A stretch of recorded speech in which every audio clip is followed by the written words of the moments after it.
Welcome to Field Sports Britain. Coming up, varminting. We're remote controlling rabbits. But what do you lot think about long-range shooting? Roy Lupton in the red corner says yes. Tim Pilbeam in the blue corner says no. Scotland, Wales, Northern Ireland, England. Which of the home nation teams is best at fly fishing? We find out at the Spring Home International. And if only your gun dog could watch and learn from television, we've got the Skinners Gun Dog Training Tips. First, let's get to grips with the tricky issue of shooting rabbits at long range. This evening we're on the Isle of Sheppey, known for its industry, its sheep, its marshes, and tonight it's rabbits. There are loads of them and they're a real headache for farmer and shoot manager Will Lawrence, especially when they get wise to the idea that he doesn't want them around. 2-2 rimfire is fine. You can sweep here and shoot 35 rabbits, not a problem. Then they start to get a bit wary, so it's up to 1-7. Now when I pull into the gate 200 yards away, they go, there's that bugger in the Land Rover and he wants to shoot us. So now it's TAC-20 time and let's get stuck into them at a good range where we're not affecting them at all. So what's the main reason for telling the rabbits for you? Obviously crop damage, crop protection. This is it. Look, we're looking at it now. They're here, they're grazing quite hard. In certain areas I am leaving them, but around my hay crops they need to be controlled.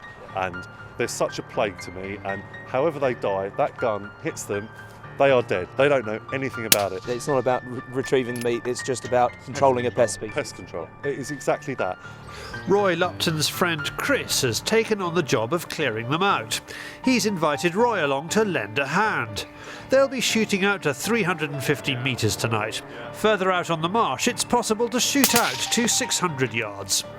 Later in the programme, we'll be looking at how to take a shot at that distance. Soon the guys are making a dent in the rabbit population. Roy's 22-250 and Chris's .20 TAC are devastating. There's not much left on the carcass for beast, let alone man. Maybe it's not what some will want to hear, but this is pest control, not one for the pot. I'm also of the opinion that if I'm leaving a few rabbits around, then they're not going to be the fox, lazy animal. It's not going to be preying on my grey partridge or my other ground nesting birds. It's going to be picking up the odd rabbit that I've shot. So I don't mind leaving a few rabbits about. And when we're shooting with a TAC-20, there are quite a few portions to go round. If you are faced with a rabbit problem like this and want to find out more about the home-loaded TAC-20 and 22-250 calibers the guys are using this evening, click on the link on the screen. But we have age-restricted it because we think some of the slow-motion footage from this evening isn't suitable for general viewing. The rabbits are everywhere. A lot of them are youngsters, but that doesn't save them. They will soon be eating a decent share of Will's grass. The Land Rover roof offers a good position for spotting and shooting. No one likes waste, but on the flip side, Roy appreciates that not everyone views rabbits as free wild meat. In some cases, there are just too many of them. We're out here shooting rabbits at the moment, and that is purely as a pest control exercise. The marsh is somewhat plagued with rabbits, and we've got to try and keep the numbers down because obviously there's a lot of grazing out here, a lot of crops out here. So if possible, it's nice to shoot some and retrieve the rabbits and use the meat. But when you're doing a job like this and you're shooting out to the ranges that we're shooting at and with the type of bullets that we're shooting at, unless you're being accurate enough to head shoot them out to 600 yards, which is pretty much an impossibility, then it is just a case of you're either hitting the rabbit and killing it outright, but there's not much left to pick up, or it's a clean miss and the rabbit gets to eat on and live another day. You know, I can't really see the problem with that.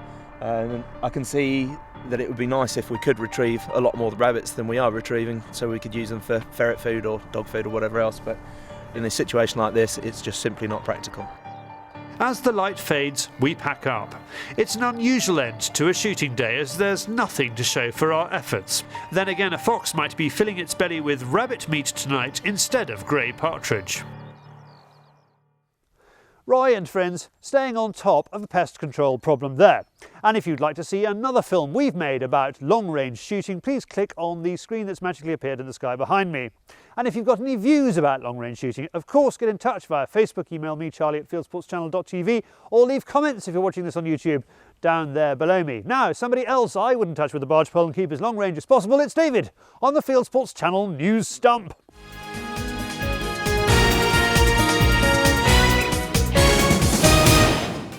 This is Field Sports Britain News. We all know about sportsmen and the hand of God. Well, this man is a pastor from Texas out quail hunting, and this must surely be the most sporting catch of the week. Proof that a bird in the hand is worth two in the bush. Catching a fish at the CLA Game Fair this year could land you 10 grand. In the Fish for a Fortune competition, you have a 10-minute slot to catch a fish in this lake at Ragley Hall in Warwickshire. One lucky angler will walk away with a cheque for £10,000, presented on the Sunday by former footballer and keen angler David Seaman.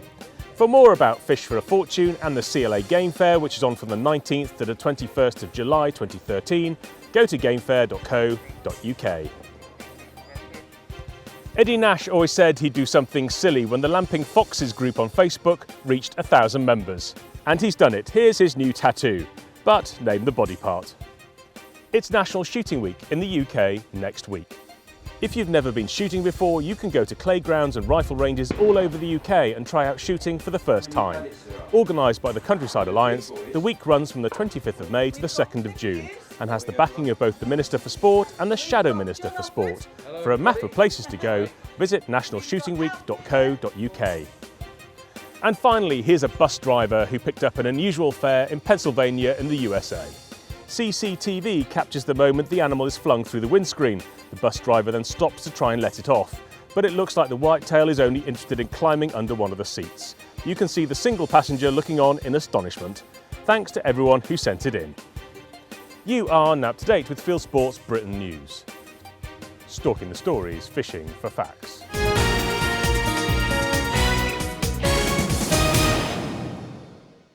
Thank you, David, in a suit and keeping your distance from the countryside as usual. Now, farmer Will Lawrence gave very good reasons why he thinks long-range shooting is good. Sporting rifle expert Tim Pilbeam is more cautious. Here are his tips about what kit and techniques you need to use if you're going to do it.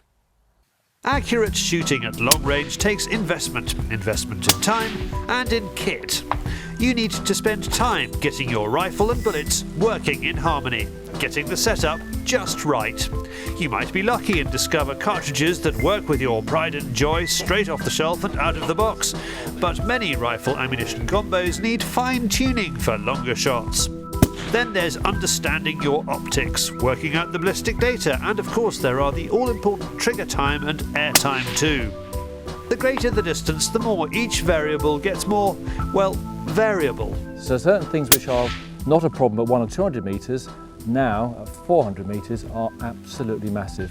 It is essential to make sure you actually fully understand it because you are shooting live animals. Today we're seeking the advice of Tim Pilbeam and his shooting buddy Matt. Both are experienced shots. We asked them to talk us through long-range shooting on simulated small quarry. This is not a complete guide and some stuff will be obvious by its absence, but we hope these two yield a gem or two. I want to concentrate on kill zones today. The kill zone of a crow is about the size of an iPhone. Can we really guarantee shooting a crow at 400 or 500 yards? What's involved in actually making sure we actually dispatch this crow in a humane way? And that's not at all easy. How do we do it? There's an awful lot to cover, plus Matt has to pass Tim's BS test. A lot of people come to me saying that they can shoot long range. All I can say, can you pass the bullshit test? Can you hit one of these at say 300 metres? As well as putting up steel targets, there are some frozen crows for Tim to try and shoot at. Mrs. Pilbeam is pleased to see the back of them. They've been interfering with the fish fingers for long enough. Now the range is sorted, all we need to do is set up on the rise about 500 metres away. The rangefinder says we are 450 metres away, so let's get started with accurate range finding. At 450 metres we have a bullet drop of 24 inches. At 500 metres we've got a bullet drop of 31 inches. It will miss the target, so you must get your range spot on, and to do that, when you're pegging your range finder, ping around it, get an average of settings. Take 3 or 4 settings. If you're aiming rangefinder, a very, very small target, it's very, very hard to get exact range of it, so it's vitally important to get your range right. With the range in the mathematical bag, we can complete the scope setup.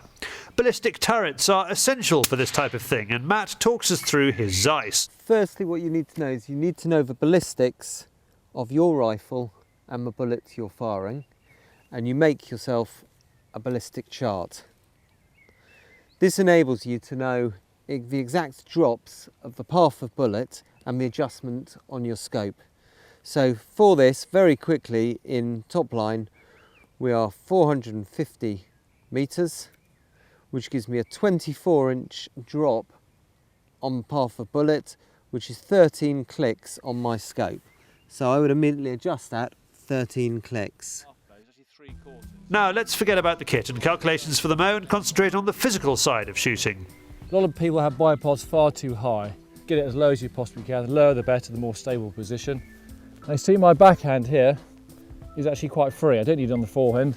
So what I'm doing is actually got it near the sandbag, and I can squeeze the sandbag and it actually lifts and lowers the butt of the rifle. So it gives me very, very good adjustment. With long range shooting, breathing is probably one of the most important aspects of actually keeping your rifle steady. As you breathe in and out, the rifle tends to move with you. So basically, when do you actually pull the trigger? I personally like to take a few deep breaths, get some oxygen in my blood. I take a deep breath, take it right in, then I release the breath for about 2 seconds and hold it. 1, 2, 3, pull the trigger and let it go. So I take a deep breath, let it go out for about 2 seconds, hold it, 1, 2, 3, shoot, then let it go. I've got a very, very fine trigger here. I've got a dual pressure trigger. It goes off at about just under a pound. It's very, very light. I will use the very end of my finger, not the crease on the end of it, the very, very end. I'll just feel that trigger. So I'm feeling the trigger right at the end of my finger. And that's about it. With everything, we hope, dialed in, with cartridges fine-tuned and with a solid and steady base for the rifle, let's turn to the stuff we can't control, like the wind. To find out just how much his 243 round is moving en route, we have the big steel disc to work with. The first shot, I'm going to demonstrate the wind. I'm not adjusting for any windage at all. I aim straight at the top rabbit on the disc and see whereabouts the bullet ends up.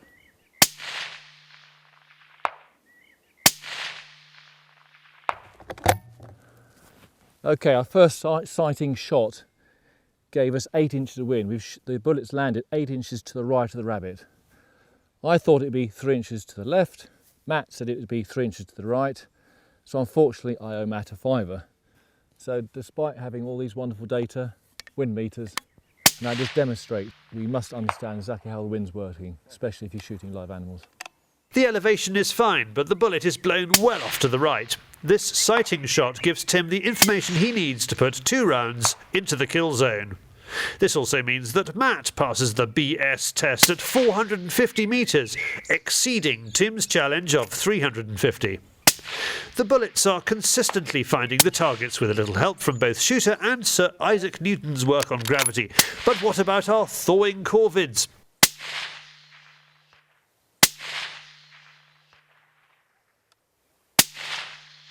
Well, Tim doesn't hit either of them with his first shot, but he does eventually find the target.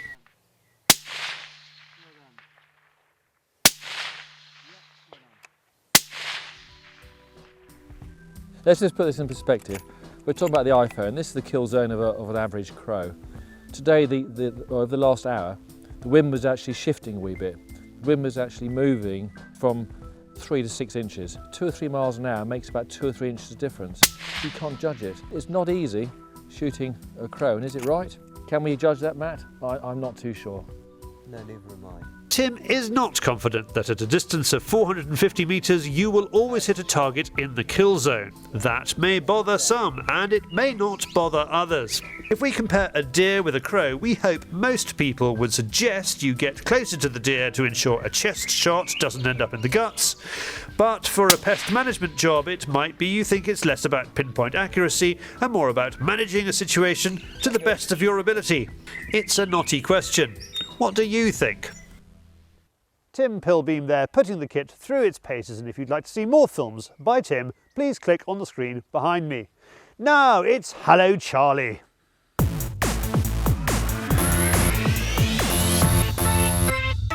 Here's what the world's up to this week.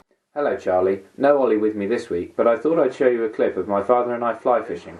Would you like to show us your first fish of the season? I can't lift the net. Lift this up. Oh dear. Up, there it is.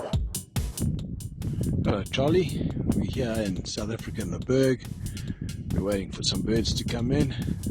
Afternoon shoot. This is my hide. This is my trusty dog here, Pup-Pups. You can see he's just heard a shot go off. And this is the scenery. It's our sunset. We're just going to wait for late afternoon shoot and hopefully the birds come in. We'll just sit around. Cheers, Charlie. Send us your own Hello Charlie. Film yourself on your mobile phone, just a sentence saying Hello Charlie, who you are and what you're up to. Then share it or email it via YouTube, Facebook, Dropbox, or you send it, you name it, to charlie@fieldsportschannel.tv. Next up, fly fishing, and time for a bit of flag waving. The Scots, Irish, Welsh and English teams have been competing in the Spring Home International at Buell Water in Kent. A Gurkha piper leads some of the best fly fishermen in the country down to the jetty at Buell Water in Kent. They've travelled here for the Spring Home International, organised by the International Fly Fishing Association.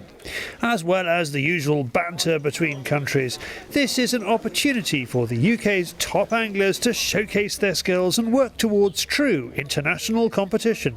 It first started in 1923, and it was just England and Scotland competing against each other, pretty much in a very friendly sort of manner. And then in 1932, I believe it was, Wales and Ireland joined the party, and it became a much bigger event. Once you get a cap from here, once you get a few more, you can then get selection into European and Worlds. So it's the starting point for a lot of people who want to really get on in competition fly fishing. It doesn't matter what sport you're involved with. At this level, the patriotism builds the sense of occasion, and it's certainly being felt in the Welsh camp. Nerves, everybody's got tensions up this morning. Some showed in different ways. Oh yes, never lose the buzz. The day you lose the buzz for it, you stop one. Yeah, so everybody's wound up, tense, nervous. They all showed in different ways, and just can't wait to get out there now. You know what I mean? So exciting. Once you get that fish on the line, do you know what I mean? Whew, your heart starts, and then let's hope a few more to pull. 28 boats are prepared. Each will take a member of a different team, plus a neutral referee to make sure that there's fair play. We sort of sit on board and we're sort of umpires or adjudicators. Make sure that they're not cheating. Make sure that it's fair, that they're showing respect for each other and only fishing their quadrant, okay, and not crossing lines and things like that. So it's interesting. You get to know them, I imagine, after 8 hours in a boat. Hopefully we all get on well, but you never know, do you? With everyone in place, the horn sounds and they're off at speed. The few days of practice they've had here means the guys know where on the water they need to be. The teams fish all day, returning at 6 o'clock for the weigh-in. And this year the title is won by the Scots with 63 fish. Runner-up Team England brings in 42. Wales are third, followed by the Irish.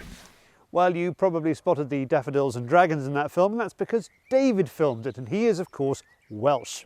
Try to stay impartial, please, Mr. Wright. Now, from the valleys to the wider world, it's Hunting YouTube.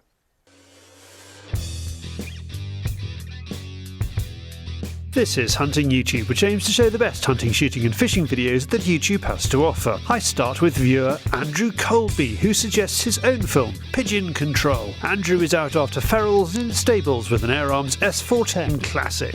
Staying on birds and remaining in Britain sounds better than staying on British birds. The long retrieve is quite the most stylish thing you can do with a gun dog, and here is Basque Film's definitive version. The hero of this film is Echo, a Chesapeake Bay retriever making a difficult retrieve across the flooded channel of the River Dee. Now we're off to Pakistan for partridge. Hunter Talha has assembled some of the best shots captured in hunting trips in the 2013 season at Attock City in Pakistan. We featured Sportfish last week. Here's the firm's popular film on YouTube about a day at Diva Springs Trout Fishery. Join Sportfish's Alan Shepherd and Jonathan Tomlinson for a day at Hampshire's top stillwater trout fishery, famous for monster trout. We featured Frontiers Travel on last week's programme too. It has a YouTube channel called Fish Video Guru. Fancy a foreign holiday this year? Slap on the Ombre Solaire and have a look at fly fishing, Christmas Island, bone fishing, Frontiers Travel. Back to shooting, and if you ever wondered what happens when you fire a BB pellet at the cap on a 22 LR cartridge but were either afraid to ask or value your face or your fingers too much, then here is Tau Fledermaus's version, filmed with a 1200 frames per second camera. Swiss hunting agency Vipar has brought out a DVD of 3 years of its hunting trips to Hungary, and here is the YouTube trailer. Not a bad film in its own right, featuring what its Swiss producer Daniel M. Hess calls hunting scenes, details and procedures. Finally, you have probably seen long-distance sage rat shooting films on the internet. Well, it's now so popular that one sporting agent in Oregon, USA, Shooters Services Unlimited, is offering it for cash, shooting or bow hunting. You can click on any of these films to watch them. If you have a YouTube film you would like us to pop into the weekly top 8, send it in via YouTube or email me the link, charlie@fieldsportschannel.tv. Next up, has your dog got a problem this summer? Well, we can solve it with the help of Skinner's gun dog training experts.